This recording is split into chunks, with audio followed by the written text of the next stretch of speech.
যেদিন কো ফতে মক্কা হলো, মক্কা বিজয় হয়ে গেল, খুব ভালো করে শুনবেন।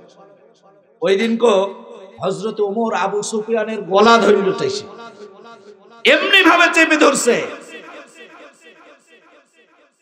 আল্লাহর নবী ডাক দিয়া বলেন, ওমর রে, তুমি কি জানো আবু সুফিয়ান হলো একটা গোত্রের লিডার, একটা দলের লিডার, তার দলের ভিতরে তার ইজ্জত দিয়েছেন কে? কথা বলে না কেন?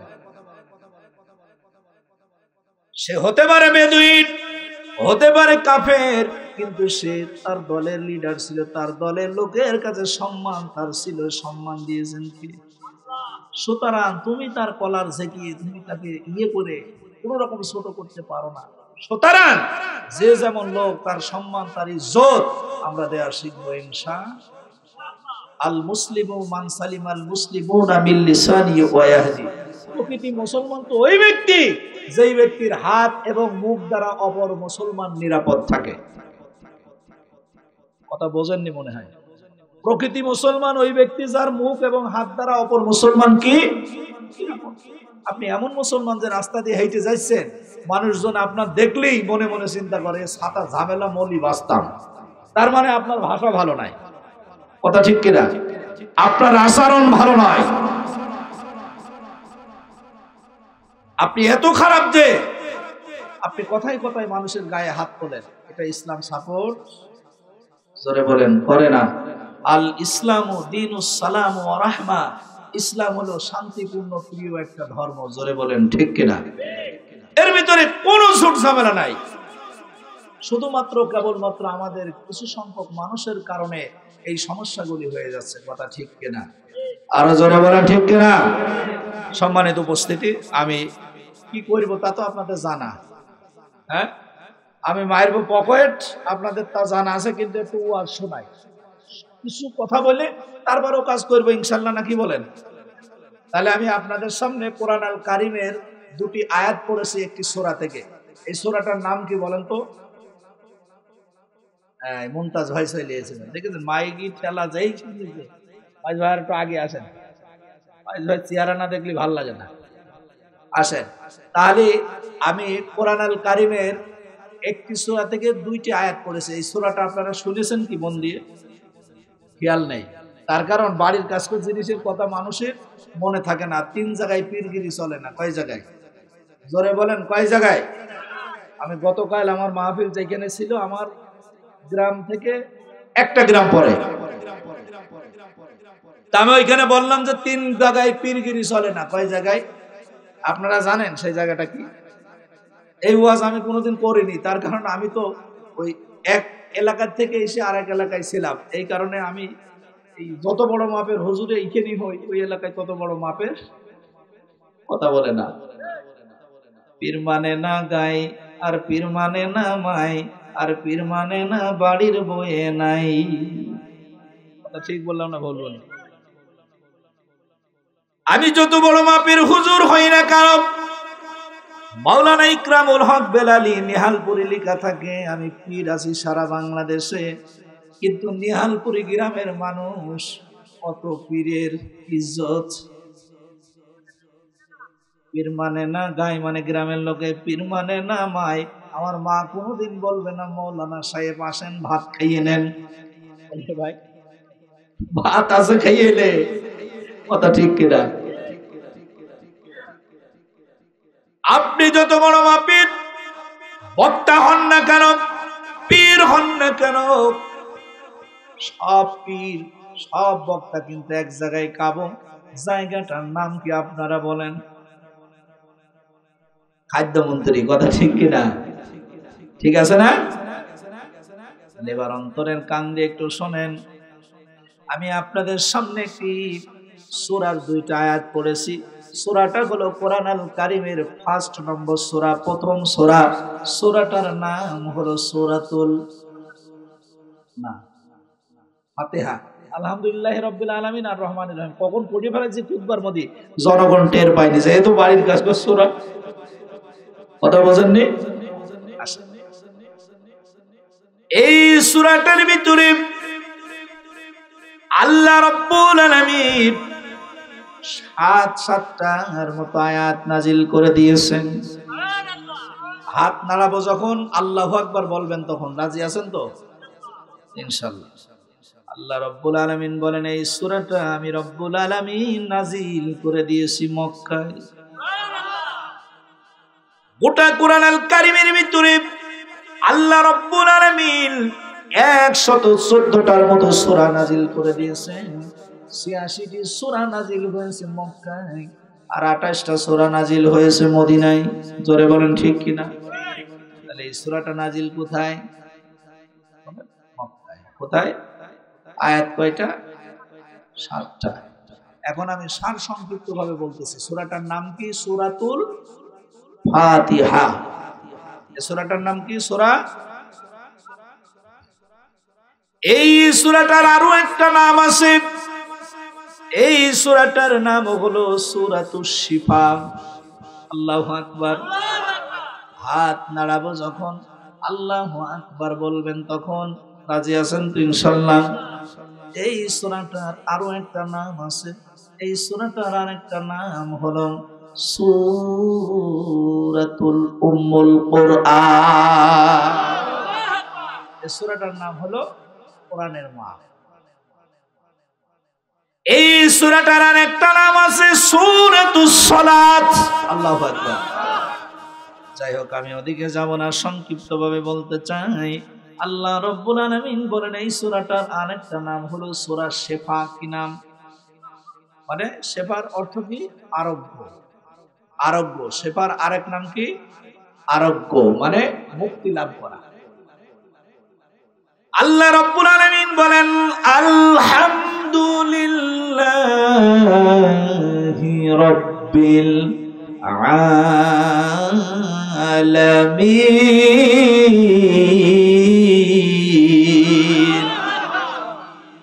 আল্লাহ বলেন সমস্ত প্রশংসা আমি রব্বুল আলামিনের। জোরে বলেন সমস্ত প্রশংসা কার? আসমান কার? জমিন কার?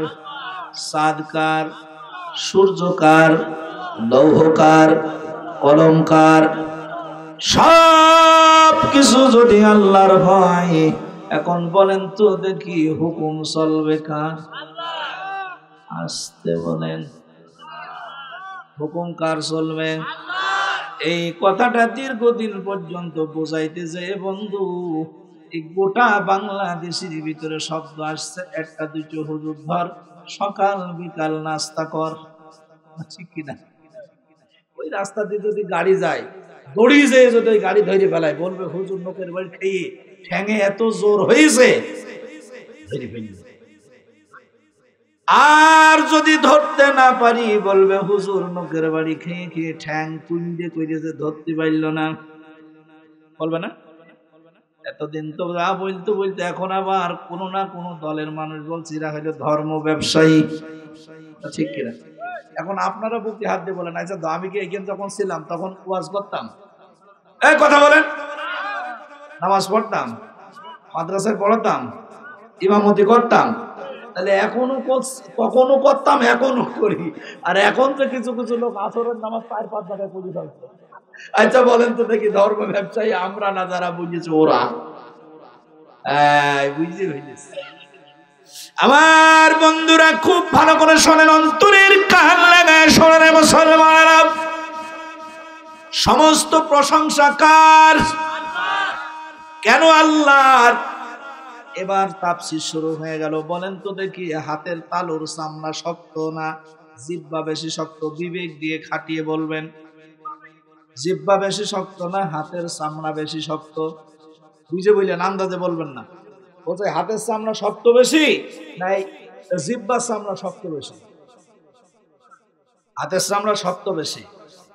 জিহ্বার পাওয়ার বেশি না হাতের চামড়ার পাওয়ার বেশি? বুঝে বলবেন কিন্তু। আল্লাহ বলেন বান্দারে সমস্ত প্রশংসা আমি আল্লাহর। কেন আমি আল্লাহর প্রশংসা করবি? আমি মাওলানা ইকরামুল হক বেলালীর দুটি কথা আপনাদের বলি, ভালো করে শোনেন। আপনার বিবি গরুর গোশত রান্না করছে, বিবিরে ডাক দিয়ে বললে, বিবি রে, অনেকদিন ফাঁকা মাঠ পাইনি, নাতিপুতি ছেলে পিলে বৌমা বিটার বৌমা এসব এক জায়গায় থাকে, 2 কেজি গরুর গোশত নিয়ে আসনি তো আর ভাগে মেলে না। কথা ঠিক কিনা? কথা ঠিক না? আমাদের ক্ষেত্রেও সব না। এদেশে যদি গরুর গোশতের কেজি 6000 টাকা হয় আর চাল 4000 টাকা কেজি হয়, আমার আসে যায় না। আমি 28 দিন দাওয়াত খাই ভাই ভাই। আমার চিন্তা নেতারা করবে। কথা ঠিক কিনা? 28 দিন লোকের বাড়ি দাওয়াত খায়, তাহলে ও গোশতের দাম বাড়লি আর কমলি ও আমার আসে যায় না। কথা ঠিক কিনা? বিবিকে ডাক দিয়ে বললেন, বিবি, ছেলে থাকে মেয়ে থাকে নাতি পুতি গুলি থাকে, 2 কেজি গরুর গোশতের দাম 1500 টাকা, লাস্টে ভাগে মেলে না। আজকে সবাই আত্মীয় বাড়ি গেছে, তুই 2 কেজি গোশত রান্না করবি, কষাইনে মাংস আওজাইনে মাংস আমারে দিবি। বিবি আর স্বামী দুইজন যুক্তি করছে। স্ত্রী সুন্দর করে গোশত নাড়ে, নাড়তে নাড়তে এক পর্যায়ে আওজাইনে গোশতর একটা মজার টেস্ট সেন্ট আছে না নাই? স্বামীকে ডাক দিয়া বলে, স্বামী দন, হাতটা পেতে দাও, একটা গোশত আপনার স্ত্রী আপনার হাতে দিল, ধরে রাখতে পারবেন এইভাবে? কথা বলেন। আল্লাহর প্রশংসা কেন করবেন, কি জন্য করবেন, এইটা বোঝানোর জন্য বলি রে মুসলমানেরা। বিবি ডাক দিয়ে বলে, স্বামী দন, হাতটা আগে দাও। হাতটা দিলেন, ধরতে পারলেন না। পাচ্ছেন? ওই গোশতের টুকরাটা কোনো রকম কষ্ট মষ্ট করে যদি গালে মধ্যে একবার ডানি একবার বামে দিতে পারেন, আল্লাহ বলেন, তোর জিহ্বার ভিতরে এমন পাওয়ার আমি দিয়েছি, জিহ্বার লালা দিয়া গোশতটা সঙ্গে সঙ্গে ঠান্ডা করিয়া পূর্ণাঙ্গ মজা দিয়ে দেয়। শক্ত চামড়ায় গোশত নিতে পারে না, নরম চামড়ায় ওই গোশত নরম করে ভিতরে দেওয়ার পাওয়ার দিয়েছেন যিনি, তার নাম কি? আরো জোরে বলেন কি? তাহলে সেই আল্লাহ সমস্ত প্রশংসার কথা সূরাতুল ফাতিহায় বলেছেন। এখন বলেন তো দেখি, ওই আল্লাহর প্রশংসা করা যাবে কিনা? আরো জোরে বলেন। আচ্ছা, আরো কেন প্রশংসা করবেন? আপনি এক জোড়া জুতো কিনলেন 2000 টাকা দিয়ে। কয় টাকা দিয়ে? সব থেকে দামি জুতো মনে করেন 20,000 টাকা দিয়ে এক জোড়া জুতো কিনলেন। ওই জুতো পায়ে দিয়ে যদি রুয়ার মাঠে যান, ওই যে ইরি ধান যখন লাগায় ওই সময় যদি নাঙলের ইস ধরে নাঙল বন, ওই জুতো কতদিন যাবে?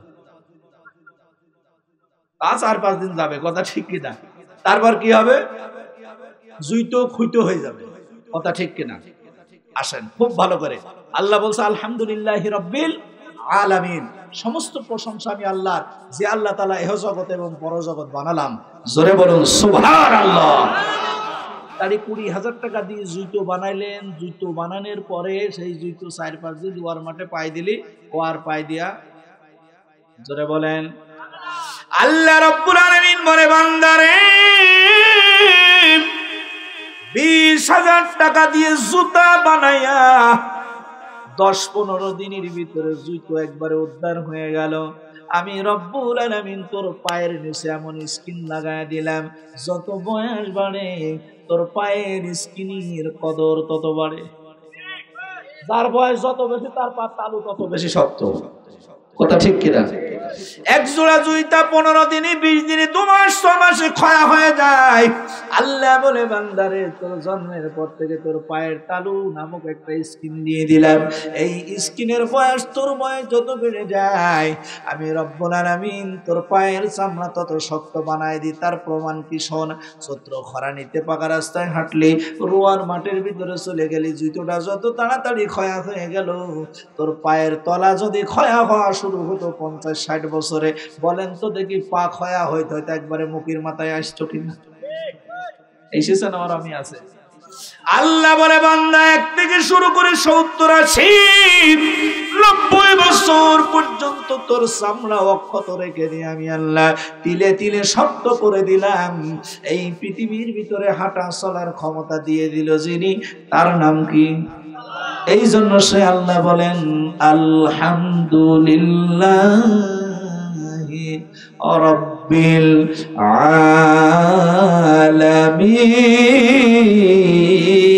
আলামিন।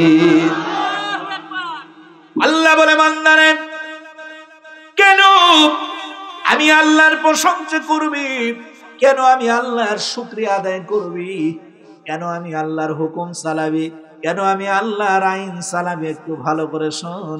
গাই গরু চেনেন আপনারা? বলেন।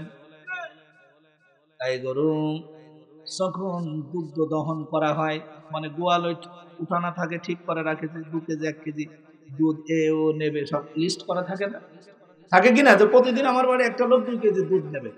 আচ্ছা, গাই গরুর স্থানে যাই আপনি ইচ্ছা করলে দুধ দিতে পারবেন? শর্ত কি? পূর্ব শর্ত কি? দুধ দোহান পূর্ব শর্ত কি? মানে দুধ দোয়ার আগে কি করতে হবে? বাছুর লাগাইতে হবে। কি লাগাইতে হবে? ভালো করে শোনেন, আজকে প্র্যাকটিক্যাল ওয়াজ।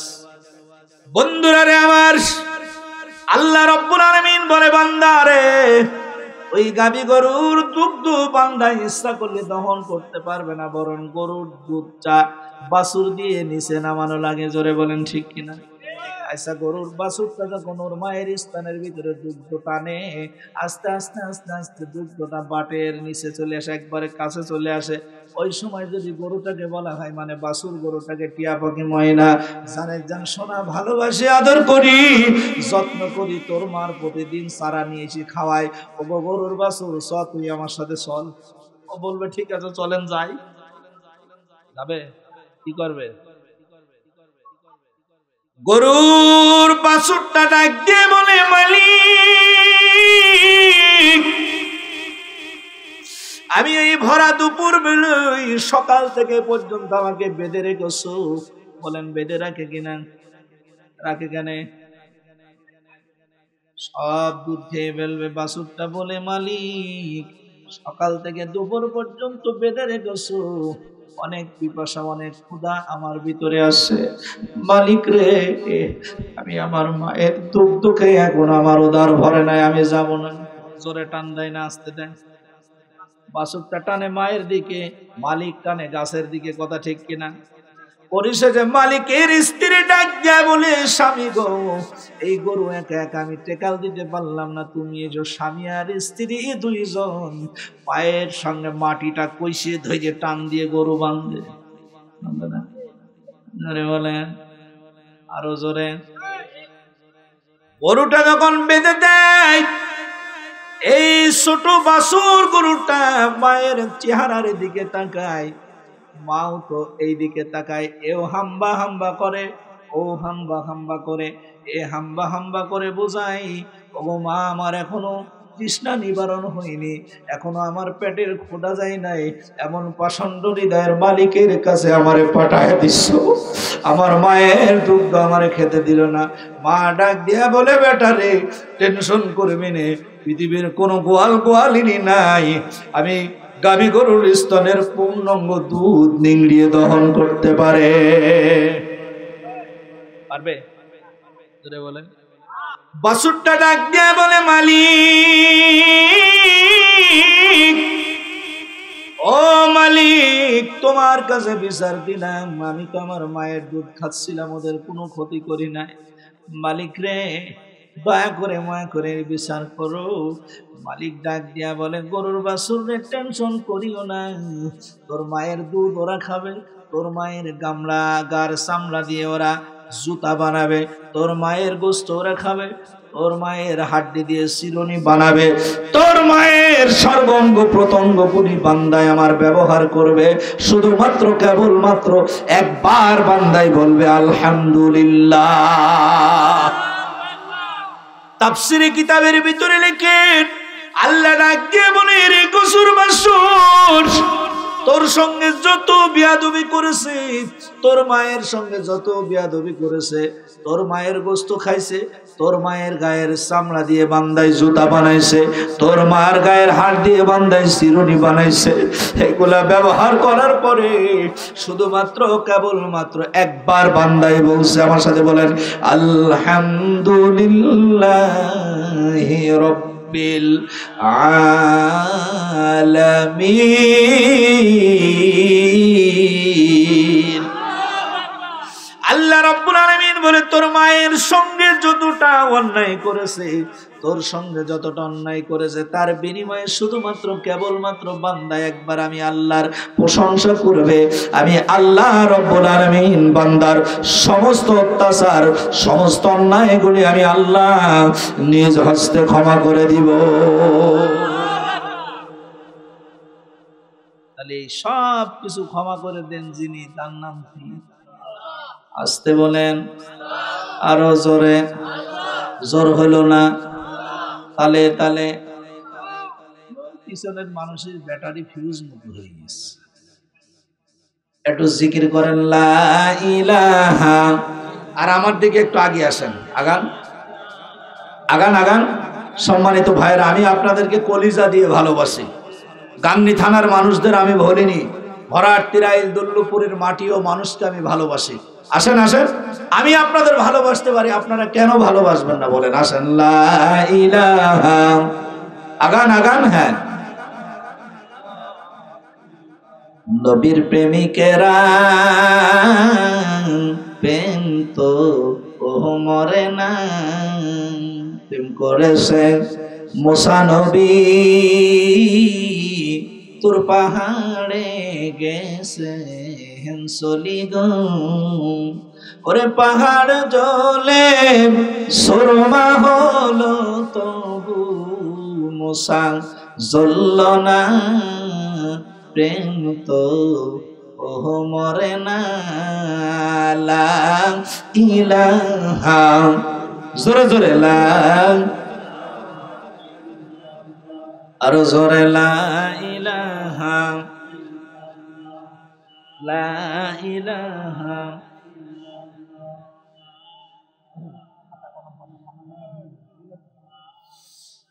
লা ইলাহা ইল্লাল্লাহ। লা ইলাহা। লা ইলাহা ইল্লাল্লাহু মুহাম্মাদুর রাসূলুল্লাহ সাল্লাল্লাহু আলাইহি ওয়াসাল্লাম। এই সূরাটার আর একটা নাম হলো শিফা। কি নাম? জোরে বলেন। সংক্ষিপ্তভাবে একটা কথা বলি, ভালো করে শুনুন। হযরতে আবু সাঈদ খুদরি রাদিয়াল্লাহু তাআলা আনহুর নেতৃত্বে কয়েকজন সাহাবী মক্কাতে ঘুরতে গিয়েছে, সফর করতেছে। সফর অবস্থাতে হযরতে আবু সাঈদ খুদরি রাদিয়াল্লাহু তাআলা আনহু বর্ণনা করে, রে বন্ধু ভালো করে শোনেন, এই সূরাটার অপর নাম হলো সূরাতুশ শিফা। কেন হলো এইটা আমি আপনাদেরকে বোঝাই। যদি কোনো মানুষের পেটে ব্যথা হয়, এই সূরাটা পড়ে এক গ্লাস পানির ভিতরে ফু দিলে ওই মানুষটাকে যদি খাওয়ানো হয়, ওই মানুষটা শেফা লাভ করে। হযরত আবু সাঈদ খুদরি রাদিয়াল্লাহু তাআলা আনহু বলেন, আমরা সফরে আসি, ঘুরতে ঘুরতে দেখছি এক জায়গায় জটলা বেঁধে আছে মানুষ। মানুষই জটলা বাঁধে না? কোন কোন জায়গায় বাঁধে? বাজার ঘাটে এরকম বাঁধে, যারা ওষুধ বেচে এই সমস্ত জায়গায়, বলেন না? ওই সমস্ত দাদু ভাইদেরকে লক্ষ্য করে বলছি, যাদের মাজার ভিতরে কিট কিট কিট কিট করে ব্যথা দেয়, আসুন আমার প্রচার মাইকের গোড়ায় লক্ষ্য করুন আমার ওষুধগুলা। অত্র এলাকায় ওষুধগুলা বেচেছি 20 টাকা। এই 20 টাকা 2 ভাগে বিভক্ত করে দাদু ভাই যেটা থাকে সেইটা আমাকে দিবেন। আসেন, 10 টাকা 10 টাকা 10 টাকা, এরকম হয় না? এইরকম জটলা বেঁধে আছে মানুষ, গোলাকার হয়ে, মাঝখানে একটা মানুষ চিত হয়ে পড়ে আছে। খুব ভালো করে শুনবেন, এই মানুষটা চিত হয়ে পড়ে আছে। একটা মানুষ দৌড় দিয়ে এসে হযরতে আবু সাঈদ খুদরি সহকারে যে সমস্ত সাহাবী ছিল তাদেরকে বললেন, হুজুর, আমাদের এই পল্লী লিডার, আমাদের এই গ্রামের নেতা যিনি সাপের কামড় খেয়েছেন, তিনি বিষে কাতরাতে কাতরাতে অচেতন হয়ে গেছে। হুজুর, আপনাদের কি কোন রকম তন্ত্র মন্ত্র জানা আছে? আল্লাহু আকবার বলে। আপনাদের কি কোন মন্ত্র জানা আছে? সাহাবীরা কোনো কথা বলে নাই। হযরত আবু সাঈদ খুদরি ডাক দিয়া বলেন, হ্যাঁ, আমি বিষ নামাইতে পারবো। সুবহানাল্লাহ বলেন। আবু সাইদ খুদরি বলছে সাপে কামড়িয়েছে, বলছে হ্যাঁ। বলছে কি অবস্থা? বলছে দীর্ঘক্ষণ অচেতন অবস্থাতে আছে, আর ওঠার ক্ষমতা নাই। বলছে আমি তো 20 নামাজ পারি। সূরা ফাতিহার তাফসীর পড়বেন, দেখবেন খুঁজে পেয়ে যাবেন। সফর সঙ্গীরা ডাক দিয়ে বলে, আবু সাইদ জীবনে কোনোদিন তো মন্ত্র পড়া দেখিনি, জীবনে কোনোদিন কবিরাজি করতে দেখিনি, হঠাৎ করে বললে তুমি কবিরাজি করবে, রোগী সেরে দেবে, আসলে কি পারবা না পিঠি চামড়া তুলে ফেলবে? বিষয়টা কি? আবু সাইদ খুদরি ডাক দিয়ে বলে, নবীজির সাহাবীরা রে, টেনশন করবি না, আমি 20 নামায় দেব ইনশাআল্লাহ। যে দেখছে রোগী অচেতন অবস্থায় পড়ে আছে, হযরত আবু সাইদ খুদরি প্রথম একটা ফু দিয়েছেন, একটা ফু দেওয়ার সাথে সাথে রোগী নড়ে উঠেছে, সুবহানাল্লাহ। 2 নম্বর ফুতে রোগী বসে পড়েছে, 3 নম্বর ফুটা দেওয়ার সঙ্গে সঙ্গে রোগী দণ্ডায়মান হয়ে গেছে। সাহাবীরা ডাক দিয়ে বলে, রে আবু সাঈদ বলো তো দেখি কি মন্ত্র পড়লি? বলে তোরা কি জানিস না আমি কোন মন্ত্র শুনতে পড়ি নাই, সূরা ফাতিহার আরেকটা নাম হলো সূরাতুশ শিফা। জোরে বলেন কি নাম? সূরাতুশ শিফা। আমি জানি এই সূরা শিফা পড়লেই রোগী ভালো হবে, শর্ত হলো পুরীতে ছাগল দিতে হবে। কি দিতে হবে? যে লোক ডাকতে এসে বলছে হুজুর ফু দিয়ে কি জানতো করা যাবে? বলতে যাবে, কিন্তু ছাগল দিতে হবে পুরীতে। উকিলের ফি দিতে গেলি হাইকোর্টে তার ফি 4000 টাকা, এমবিবিএস ডাক্তারের 2টো খোঁচার দাম 800 টাকা, হ্যাঁ। তারপরে হইল দলিল লেখকের মজুরির দাম 500 টাকা, আর ইমাম সাহেবের টাকা দিতে গেলি কঞ্জি ব্যথা। ঠিক কিনা? জোরে বলেন। এদেশের সব থেকে সর্বনিম্ন বেতন হইল ইমাম সাহেবের, কথা ঠিক কিনা? একটা মসজিদের ভালো মসজিদের সর্বোচ্চ বেতন হইল 8000 টাকা। এটা 8000 টাকা যদি হয় 280 টাকা করে দিন বেতন পাবে। দিন চলে না দুনিয়া চলে? জোরে বলেন।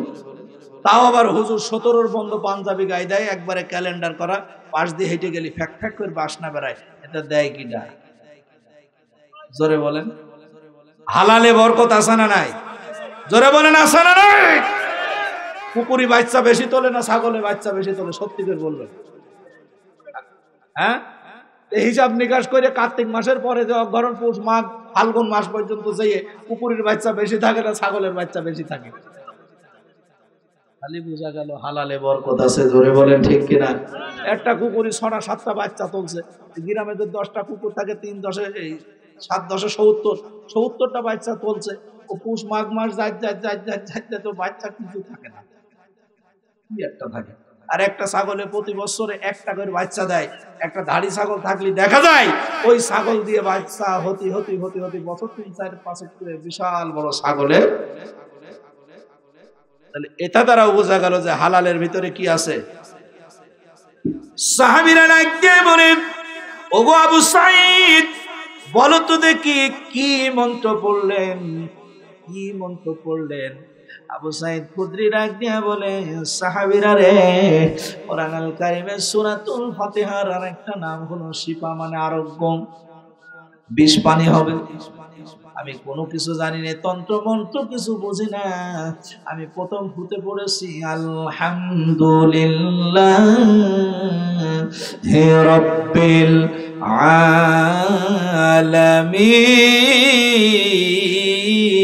আলামিন। আমি সূরা ফাতিহার শুরু থেকে শেষ পর্যন্ত একবার পড়ে ফু দিয়েছি, রোগী নড়ে উঠেছে। তার কারণে এই সূরাটার নাম যদি সূরা শিফা হয়, আমার বিশ্বাস ছিল 100% রোগী ভালো হয়ে যাবে। রোগী ভালো হয়ে গেল। বলছি ছাগল দাও। ওরা ছাগল দিয়ে দিলে, একটা জবাই করে খেয়েও ফেললো। খেয়ে ফেলার পরে হিসাব বোধ হচ্ছে আসলে এই যে খালাম আসলে নিয়ে জায়েজ হইল কি তা বোঝেননি? ছাগল নিয়ে খেয়ে ফেললাম, এখন জায়েজ হলো কিনা? আল্লাহ রাসূল সাল্লাল্লাহু আলাইহি ওয়াসাল্লামের কাছে যে বলেন, হুজুর এই কেস হইতে গেছে। বলতে এত কম নিলে কেন? কম নিয়ে আল্লাহর কোরআনের মান খুনো করেছো। তুমি সূরাতুশ শিফা পড়ে ওকে আরোগ্য লাভ করে তুমি আরো বেশি নিতে কোনো সমস্যা নাই। সুবহানাল্লাহ বলেন, আরো জোরে বলেন সুবহানাল্লাহ।